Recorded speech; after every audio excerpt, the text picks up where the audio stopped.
F1 ada dua jenis tim. Yang pertama, tim pabrikan, yang kedua, tim privat. Tim pabrikan ini istilahnya factory atau manufacturer team. Artinya tim model ini mereka bisa bangun sasis sendiri dan mesinnya juga.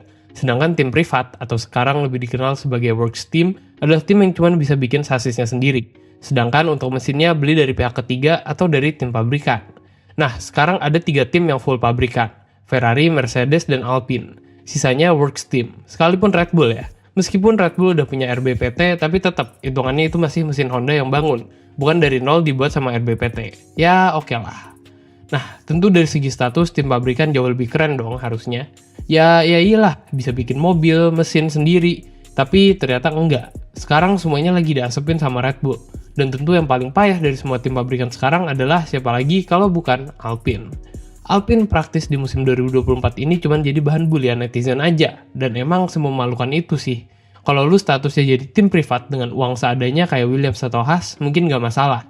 Cuman masalahnya, lu itu tuh tim pabrikan, tapi prestasinya kayak tim privat miskin. Di video ini, kita akan coba kulitin abis ini tim sampai nggak bersisa. Gas lah!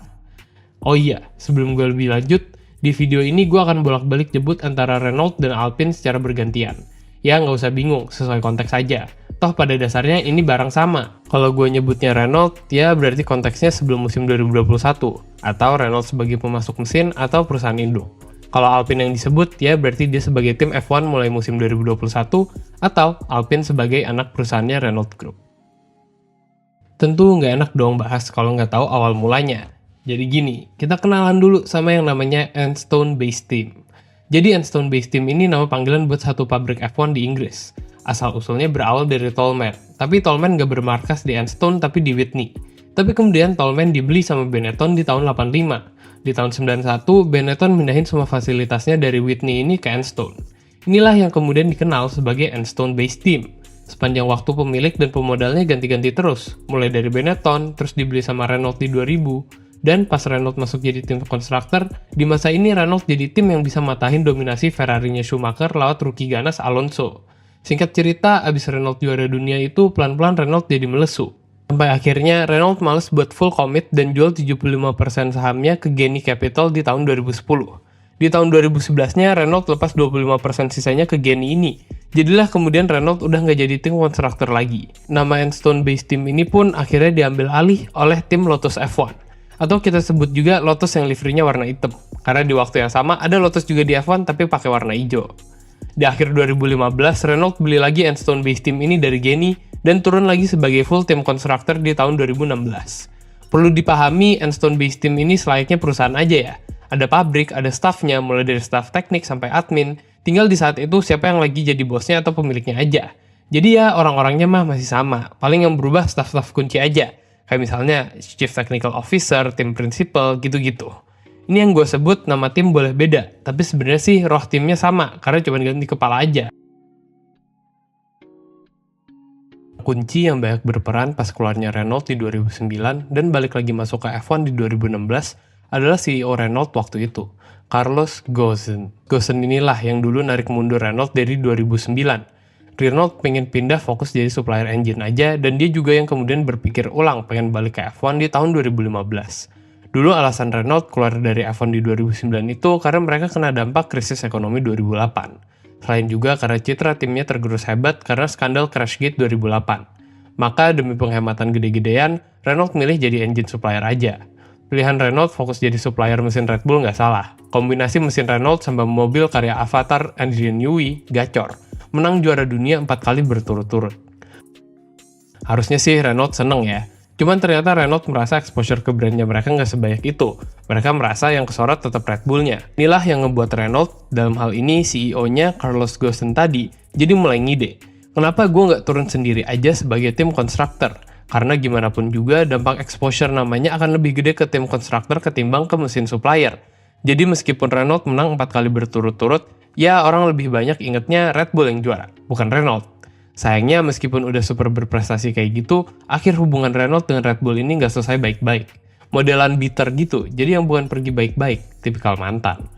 Jadi memang motivasi utama mereka balik lagi ke F1 lebih didorong karena tujuan marketing. Mereka nggak mau ada di bawah bayang-bayang Red Bull lagi. Mereka mau yang jadi pemain utama, jadi yang tampil di depan. Langkah masuk akal, kalau mereka mau tampil di depan, ya turun jadi tim konstruktor udah paling bener.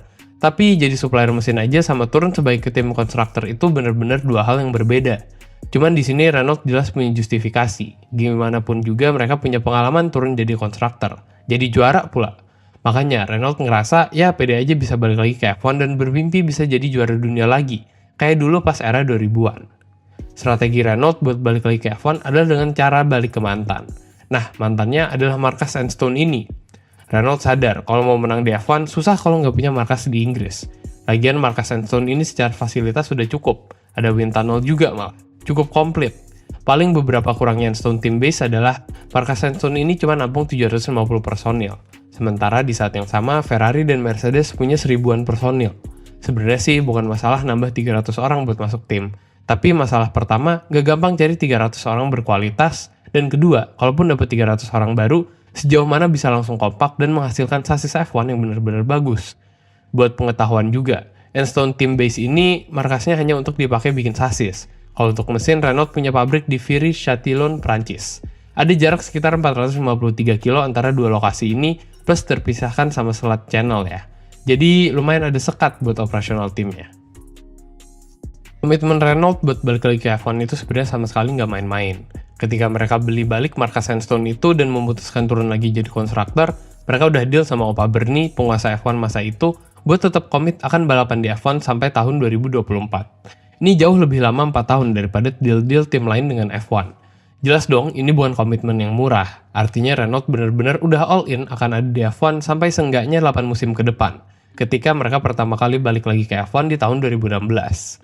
Dalam prosesnya, walaupun Renault baru akan berencana turun full constructor di musim 2016, tapi karena mereka udah beli Lotus dari 2015, Renault udah mulai mempersiapkan musim 2016 ini dari tahun sebelumnya.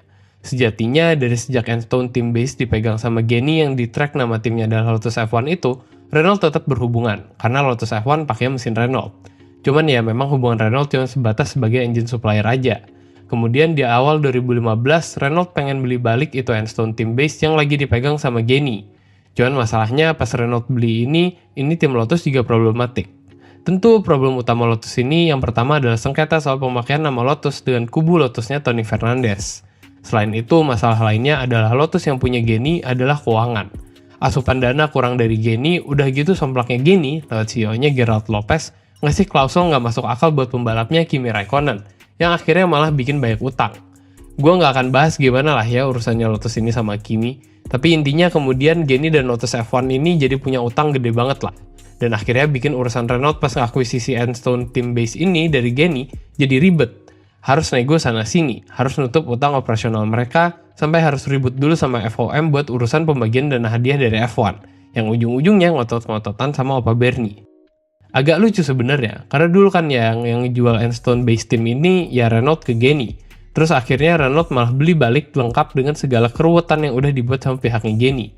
Jadi istilahnya dulu ngejual tim kondisinya masih lumayan bagus, pas dibeli balik bukannya berkembang, yang ada malah jadi tambah bermasalah.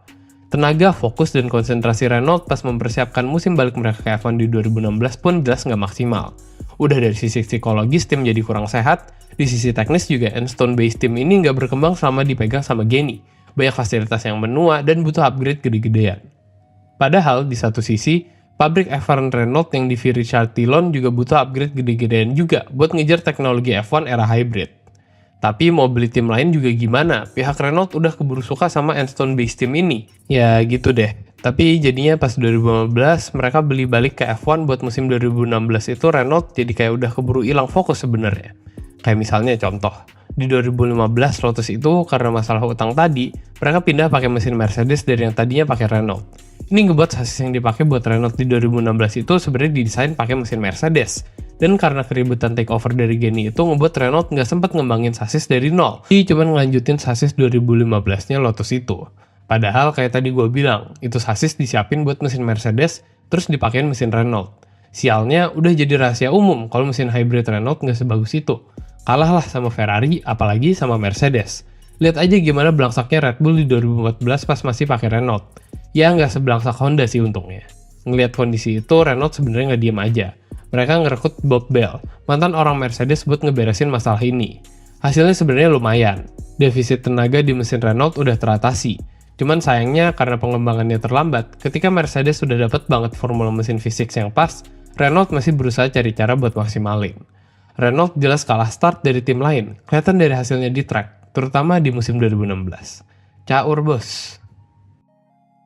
Salah satu penyebab kurang gacornya Renault kalau gue perhatiin salah satunya adalah karena pembalapnya. Jadi menurut gue sih kayak kurang oke gitu pilihan pembalapnya, terutama di awal-awal mereka balik. Di awal mereka pakai Jolyon Palmer dan Kevin Magnussen.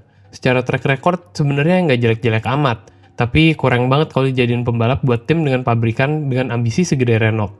Soalnya di F1, pembalap bukan hanya ngomongin bawa mobil di track, tapi pengalaman dan masukan teknisnya itu benar-benar bisa bantu tim buat ngembangin mobil ke arah yang lebih baik. Renault ini nggak punya nih di awal mereka comeback. Bukannya apa-apa, dua pembalap mereka pas 2016 itu hitungannya masih kurang banget pengalamannya. Magnussen meskipun sempat naik daun karena langsung podium di debutnya, tapi di 2015-nya itu dia cuma balapan sekali doang. Selebihnya cuma jadi test driver. Sedangkan Jolyon Palmer, meskipun dia juara GP2 di 2014, di 2015-nya dia cuma jadi test driver juga, dan jadi rookie di F1 bareng Renault di 2016. Jadi pasangan Renault di 2016 itu ya bisa dibilang gak berpengalaman, kombinasi yang mirip sama tim papan bawah, sama masih minim jam terbang. Dan bener aja, keduanya kesusahan buat adaptasi di track, plus karena keterbatasan pengalaman, mereka juga nggak bisa kasih input teknis yang memadai ke tim buat pengembangan mobil. Dari dua pembalap ini, tentu yang parah sih si Palmer ya. Statusnya sebagai juara GP2 seakan kayak nggak nolong. Dia lebih banyak spin, nyenggol, dan kalaupun finish ya di belasan lah paling. Hampir 2 musim dia di F1 bisa dibilang digendong sama rekan setimnya aja. 16 maklum lah, emang itu busuk sih mobilnya. Tapi ketika Magnussen bisa dapat 7 poin, dia cuma bisa dapat 1.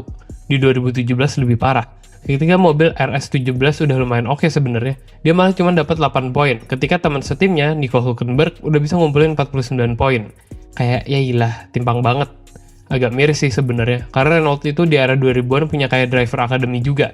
Ya walaupun lulusannya nggak terlalu cemerlang. Lulusan paling topnya aja masih di level Grosjean dan Maldonado. Ini meskipun boleh dibilang angin-anginan kalau pas lagi bagus bisa sampai podium bahkan sampai juara. Tapi pas lagi ngeblok bisa nabrak sana sini nggak karuan. Tapi intinya Enstone Team Base ini sempat pakai banget lulusan dari Renault Academy-nya buat line up tim. Nah, karena Renault cabut di 2009 itu proyek akademinya pun mandek. Dan lagi di tahun 2016.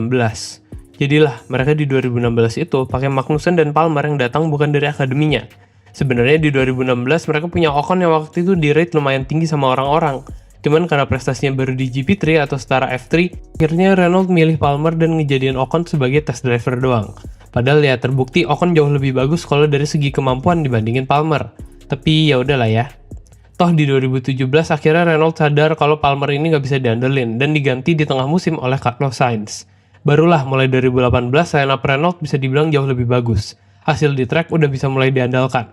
Pembalapnya juga udah mulai bisa ngasih masukan teknis. Nama-nama kayak Sainz, Hülkenberg, Ricciardo, Ocon, sampai Alonso terbukti bisa naikin standar kualitas Renault di track.